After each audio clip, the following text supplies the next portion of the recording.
అమ్మా, నాకు ఎప్పటి నుంచి ఒక డౌటు. మనం తప్పు చేస్తుంటే ముందే దేవుడు తెలిసిపోతుంది కదా, మరి అప్పుడే మనల్ని ఎందుకు ఆపడు? స్కూల్లో పిల్లలు పాఠాలు చదివి పరీక్ష రాస్తున్నప్పుడు టీచర్ పిల్లల మధ్యన తిరుగుతూ అందరినీ గమనిస్తూ ఉంటాడు.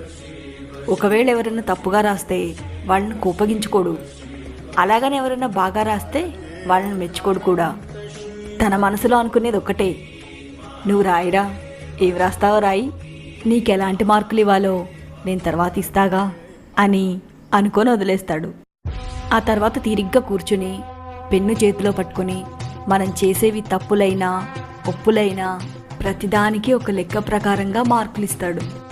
అదే ఆ ఈశ్వరుడు లెక్క. అమ్మో, అయితే తప్పులు చేయకపోవడమే బెటర్ అమ్మా.